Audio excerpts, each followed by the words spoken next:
and he made a call to us and he said कि if we land in Delhi we are gonna crash. That now I am not gonna survive, that's for sure. Hi good morning everyone, welcome back to my channel. So आज मैं आपको cabin crew से related एक और story बताने वाली हूँ। सो वो मेरे कैबिन क्रू स्टोरीज के फॉर्मेट में एक और स्टोरी ऐड हो। 6 साल की करियर में इतनी सारी स्टोरीज हो जाती हैं कि कुछ आपको याद रहती हैं, कुछ आपको याद नहीं रहती हैं। इनिशियल स्टोरीज तो mostly you don't remember because initial तो तुम्हारा स्ट्रगल फेस होता है। आपको रोज ऐसी चीजें फेस करने को मिलती हैं जो कि आपने कभी इमेजिन भी नहीं किया हो। लेकिन कोई ऐसी स्टोरीज होती हैं जो कि आपके दिमाग में बिल्कुल छप जाती है, जो कि आप चाहो भी तो आप भूल नहीं सकते हो। So once a story I am going to share with you. So let's get started with the video. So turbulence की स्टोरी तो ऑलमोस्ट सबके पास होती है। जो भी एयर ट्रेवल किया है सबको पता होता है कि टर्बुलेंस क्या होता है, बट स्टिल मैं थोड़ा ब्रीफली आपको बताना चाहती हूँ। Turbulence is basically involuntary movement of aircraft, जब कोई एयर पॉकेट से एयरक्राफ्ट पास होती है तो एयरक्राफ्ट जब ये एयर पॉकेट से क्रॉस करता है तो वो बहुत ज़्यादा हिलने लगता है। उससे क्या होता है कि अंदर में जो लोग रहते हैं, जो चीज़ें होती हैं, वो यहाँ वहाँ गिरने लगती हैं। So it was 12th of December 2019। हम लोग फ्लाई कर रहे थे बॉम्बे से Delhi, if I am not wrong. हाँ, हम लोग फ्लाई कर रहे थे बॉम्बे से दिल्ली एंड वो हमारा आई थिंक 6:30 का डिपार्चर था। ये शाम के टाइम है। तो बॉम्बे से दिल्ली जब हम लोग जा रहे थे तो 6:30 का हमारी शाम की फ्लाइट थी एंड आई थिंक उस टाइम दिल्ली में बहुत ज़्यादा बारिश हो रही थी। बॉम्बे से बेसिकली एयर ट्रैफिक कंजेशन बहुत ज़्यादा होता है। वो एक्चुअली ठंड का टाइम था तो वहाँ पे बहुत ज़्यादा एयरक्राफ्ट डीले होती है। ऑल्दो वहाँ उतनी ठंड पड़ती नहीं, बट इन जनरल वहाँ पे पूरे 12 months हमेशा ऐसा होता है कि एयर ट्रैफिक कंजेशन बहुत ज़्यादा होता है। तो हर एयरक्राफ्ट को टेक ऑफ होने में काफ़ी ज़्यादा टाइम लग जाता है। और अगर एयरक्राफ्ट आपका सीरीज में है, जैसे अगर इस एयरक्राफ्ट को पहले टेक ऑफ होना, उसके बाद दूसरा, उसके बाद तीसरा, और अगर आप सीक्वेंस मिस कर देते हो तो फिर जो लास्ट वाले एयरक्राफ्ट होंगे उसके बाद ही आपको चांस मिलता है। So one such incident happened with us because of any passenger. हम लोग की फ्लाइट हुई डिले हो गई बिकॉज वो लेट एयरक्राफ्ट में बोर्ड किए थे। तो हमारी फ्लाइट जब डिले हो गई, हमारा सीक्वेंस छूट गया।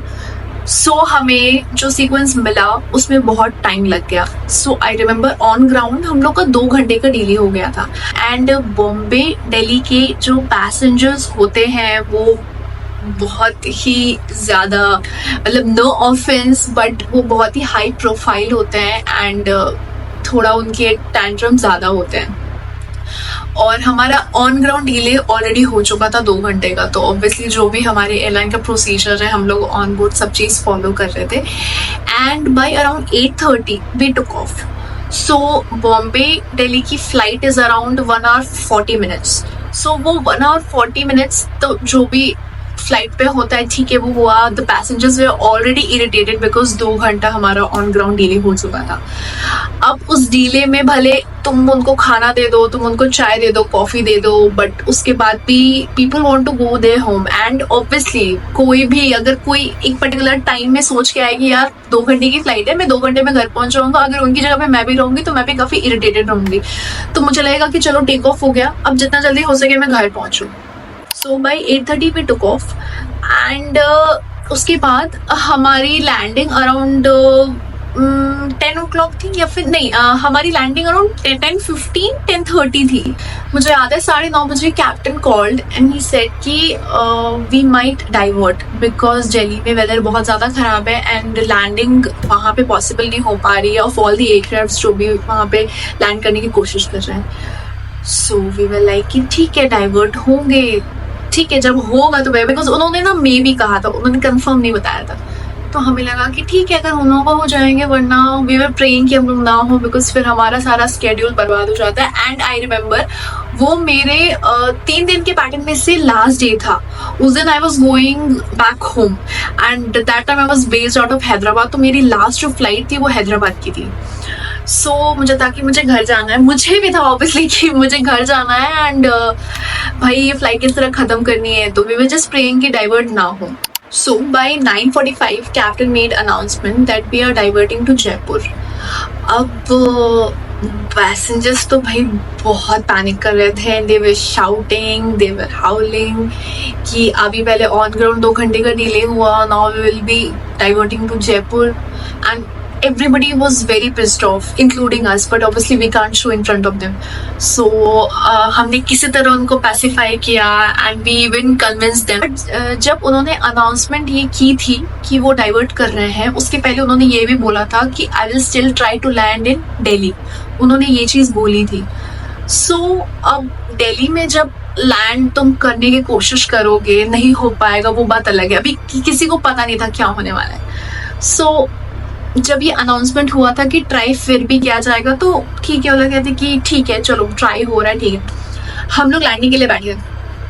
अब जब वो दिल्ली में लैंड करने की कोशिश कर रहे थे, सो हमें समझ में आ रहा था, we could hear water droplets falling on a aircraft. पूरा आवाज आ रहा था, बहुत बहुत ज्यादा वो क्रीपी था, बहुत ज्यादा, बिकॉज पूरी लाइटनिंग हो रही है, इतनी लाइटनिंग हो रही है कि पूरे कैबिन का लाइट्स डिम था, but it was all bright. It was very bright because we were about to land, और हम लोग बिल्कुल बादलों से बिल्कुल पास करके जा रहे थे. एंड वो बहुत ही क्रीपी था बिकॉज पूरा बारिश की आवाज सुनाई दे रही है, लाइटनिंग हो रही है, and the passengers were shouting. They were shouting because they are scared. वो इतना टर्बुलेंस हो रहा था, इतना टर्बुलेंस हो रहा था कि आई कैन नेवर इमेजिन कि मैं कभी अब मेरे साथ कभी होगा ना लाइफ में, तो मैं शायद मर जाऊं, मैं हार्ट फेल से ही मर जाऊं, क्योंकि ऐसी हालत हो गई थी. एयरक्राफ्ट ऐसे ऐसे होता है टर्बुलेंस में, बट उस time it was like this moment I really can't imagine, because if I imagine my self being in that aircraft and moving ऐसे ऐसे ऐसे, वो भी उस इंसिडेंट के बाद अगर मेरे साथ कार में भी ऐसा होता है ना, आई फील कि आई डोंट नो मेरे साथ क्या हो जाएगा, मेरा हार्ट फेल हो जाएगा, मुझे हार्ट अटैक आ जाएगा. I feel that way. And I was in the forward. So technically turbulence जो होता है, टर्बुलेंस आपका फॉरवर्ड में ज्यादा आपको फील नहीं होता है, आपका जो आफ्ट वाला एरिया होता है, as in the rear part of the aircraft, वहां पे टर्बुलेंस सबसे ज्यादा फील होता है. मैं फॉरवर्ड में थी उस दिन, सो मुझे उस टाइम मुझे बहुत फील हो रहा था, फ्रैंकली स्पीकिंग. आफ्ट में जो हो रहा होगा वो तो I can't even imagine. So वो इतना दर्दनाक सीन था मेरे लिए, because the passengers were puking, उनको पूरी उल्टी आ रही थी, they were puking here and there, पूरे आइल में उल्टियां पड़ी हुई थी. हम लोग उठ नहीं सकते थे कि हम लोग किसी को भी असिस्ट करें. We were feeling like terrified, we all were terrified. And अब क्या हुआ कि the captain were new, I think not the captain, the first officer, he was new, and he made a call to us and he said कि if we land in Delhi we are gonna crash. उन्होंने जब ये बोला, my senior was also like new, वो अभी senior बनी थी, so she told me this and she should not have told me, but she told me and I can't even tell you how did I held my tears. It was so difficult for me because मुझे ऐसा लग रहा था कि यार now I am not gonna survive, that's for sure. And मैं mummy papa को क्या बोलूँगी. मैं आज बोल के आई हूँ कि मैं आज घर पहुँच जाऊँगी सेफली, मैं कॉल करती हूँ कैब में बैठ के, this and that, and I felt like now I am not going to survive at all because we could hear the warnings from the cockpit, but they were trying because passengers वैसे बहुत pissed off थे, बहुत ज़्यादा. But फिर भी उन्होंने try किया, नहीं हो पाया. Then we landed to Jaipur. Jaipur में पहुंच के एक तो हम लोग को बेस अलॉट नहीं हो रहे थे बिकॉज दिल्ली की जितनी फ्लाइट थी वो सारी डाइवर्ट होकर जयपुर आ रही थी. तो पूरा जयपुर का पूरा एयरपोर्ट वैसे ही भरा हुआ था. तो बिकॉज ऑफ दैट हम लोग को काफी देर तक हम लोग होल्ड पे थे, मतलब एयर में नहीं, बट हम लोग ऑन ग्राउंड आके लैंड होके हम लोग थोड़ी देर होल्ड पे थे. और उतने देर में पैसेंजर्स का जो हाल था, मतलब I can't even tell you. And ये सब सिचुएशन में जो उनका रिएक्शन रहता है वो इट्स लाइक मल्टीप्लाइड इनटू 100 ऐसा हो जाता है बिकॉज उनका डिले हो चुका था. वो उनको जहाँ पहुँचना था वो वहाँ पहुँच नहीं पाए थे. प्लस उनकी हालत वैसी हो गई थी, सबको nausea, everybody was puking. And इस चीज में हम लोग को समझ नहीं आ रहा था कि यार हम लोग पहले उनको शांत कैसे करें या फिर उनको पहले ट्रीट करें, हमें समझ नहीं आ रहा था बिल्कुल। जब हमें बेस अलॉट हुई वो काफी टाइम हो चुका था। आई रिमेम्बर हम लोग जयपुर में लैंड किए थे फॉर मतलब 11 बजे।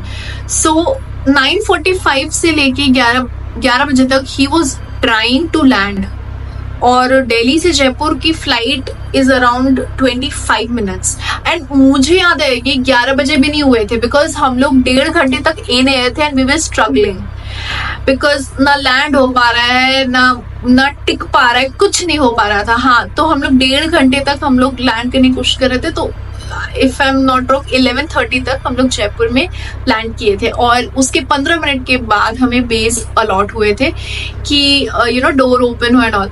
सो बाकी बहुत सारे ऐसे पैसेंजर्स थे जो भी कह रहे थे कि मुझे खुद डीप्लेन होना है, उनका शायद जो भी होगा उनको दिल्ली खुद से जाना था, उनको एयरक्राफ्ट में नहीं जाना था, because they were very scared. And बहुत ऑब्वियस सी बात है, अगर उनकी जगह पे हम लोग भी होते तो हम लोग का भी सेम रिएक्शन रहता। सो अब ये प्रोसीजर नहीं है, ये हम लोग कोई एक यू नो कंपनी के प्रोटोकॉल्स होते हैं जो कि हमें फॉलो करके चलना पड़ता है। तो जैसे ही डोर ओपन हुआ, everybody just came rushing to us.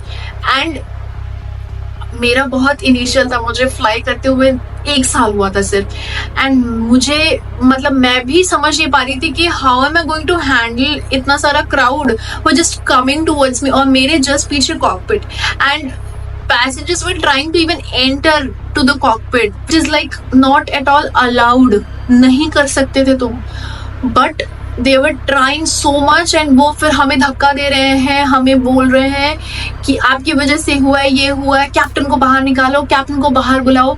But obviously वो नहीं कर सकते हैं, ये इतना इजी नहीं होता है जितना तुम सोच सकते हो कि यार तुम्हारा डोर ओपन होगा, जिसको जिसको अपने से जाना है तुम जाओ, ऐसे नहीं कर सकते हम लोग। बहुत ही ज़्यादा खराब माहौल था उस टाइम, बिकॉज वो टर्बुलेंस के कारण पैसेंजर्स जो अफेक्ट हुए हम चारों क्रू, हम लोग की हालत ऐसी खस्ता हो चुकी थी कि मैं बता नहीं सकती। हम लोग उस कंडीशन में ही नहीं थे कि हम लोग और कुछ कर सके, हम लोग यू नो कुछ खा सके। बिकॉज आई रिमेम्बर मैं पानी भी पी रही थी तो उससे मैं प्यूक कर दे रही थी। तो मेरे लिए तो बहुत ही ज़्यादा डिफिकल्ट था, बिकॉज इट वॉज लाइक कि 1 साल के स्पैन में ही मुझे ऐसा कुछ देखने को मिल रहा है, ऐसा कुछ एक्सपीरियंस करने को मिल रहा है जो कि मैंने अपने यू नो बिगेस्ट नाइटमेयर में भी कभी इमेजिन ना किया हो। वो पैसेंजर्स ने हमें बहुत परेशान किया था, बहुत ज़्यादा। मैं ये नहीं बोलती कि मेन या वुमेन में कोई भी डिस्क्रिमिनेशन होना चाहिए, बट यू नो इंसानियत के नाते तुम सामने वाले का रिस्पेक्ट करो। How can you even push? they were pushing all of us, and I am really thankful to my lead कि वो मेरे सामने बार बार आ जा रही थी, because she knew कि मैं अभी बहुत जूनियर हूँ एंड मुझे ये सारी चीज़ें मुझे नहीं समझ में आएगी, मुझे इतना क्राउड कंट्रोल नहीं आ पाएगा। So she was coming, तो उनको धक्का दे रहे हैं तो मैं फिर पीछे जा रही हूँ, सर पे चोट लग रहा है, ऐसी ऐसी चीज़ें हो रही थी कि मैं बता नहीं सकती। तो फिर हम लोग वही जयपुर पहुंचे। जयपुर में we could not allow passengers, क्योंकि सब एयरलाइंस के अपने अलग रूल्स होते हैं जिसके अगेंस्ट हम लोग भी नहीं जा सकते। तो ये सारी चीज़ें हमारे हाथ में नहीं होती हैं, ग्राउंड स्टाफ के हाथ में होती है, या फिर यू नो जो उनके हेड है उनके हाथ में होती है। तो जब डोर ओपन हुआ, ground staff entered, they were trying to console passengers, but कुछ भी नहीं हो रहा था, वो मान ही नहीं रहे थे। हाफ एन आवर या फिर 45 मिनट्स के बाद we took off for Delhi. And Delhi हम लोग कब पहुंचने वाले थे? हम लोग दिल्ली पहुंचे थे अराउंड 2:30 एट नाइट। एंड फिर उसके आगे की जितने भी फ्लाइट्स थी टू हैदराबाद, वो सारी हम लोग की ऑब्वियसली हटा दी गई थी। तो हमारा भी एक टाइम होता है, हम उस टाइम के अंदर ही काम कर सकते हैं, जो कि हमारा एक्सीड हो गया था। तो हम लोगों को फिर होटल प्रोवाइड किया गया एंड हम फिर अगले दिन आए हैदराबाद। ये मेरी लाइफ का ऐसा पार्ट था where I felt I had a near death experience. वो मेरे लिए एक्चुअली में नियर डेथ ही था, बिकॉज ऐसा लग रहा था कि मैं लैंड नहीं कर पाऊंगी for sure, we are gonna crash. वो वाला लाइन मैं नहीं भूल पा रही थी, मैं भूल ही नहीं पा रही थी। ये नहीं बोलना चाहिए, ये किसी क्रू को नहीं बोलना चाहिए, किसी कैप्टन को नहीं बोलना चाहिए, बिकॉज तुम वैसे जो कैबिन में सिनेरियो देख रहे हो उससे तुम्हारी ऑलरेडी बत्ती गुल हो चुकी है। पहली बार तुम ये एक्सपीरियंस कर रहे हो, ऑन टॉप ऑफ दैट अगर आप ये बोल दोगे तो सामने वाले का वैसे भी होप्स बिल्कुल जा चुके होंगे। मेरे होप्स बिल्कुल जा चुके थे कि अब मैं लैंड नहीं करने वाली हूँ। सो ये मेरी लाइफ का सबसे हॉरिफाइंग एक्सपीरियंस है, आई मस्ट से। अब जब मैं फ्लाइट पे जाती हूँ ना तो मुझे टर्बुलेंस लगता ही नहीं है एक्चुअली में, क्योंकि उसका 100 टाइम्स का सिवियर टर्बुलेंस मैं ऑलरेडी एक्सपीरियंस कर चुकी हूँ। एंड आई रियली होप कि ये किसी के भी साथ कभी ना हो, because that was something which I can't even tell you। मुझे ऐसा लग रहा था I am not going to see my parents, my भाई's face also। तो मैं मतलब अभी भी मैं बोलती हूँ तो मेरे को पूरे गूज़बम्स आते हैं। सो ये मेरा एक्सपीरियंस था टर्बुलेंस का। If you like my video please do let me know in comment section. अगर ऐसी वीडियोस आपको पसंद है मुझे जरूर बताना, because I have lots of those. So thank you so much for watching my video. If you like my video, like, share, comment and subscribe. Thank you. Bye.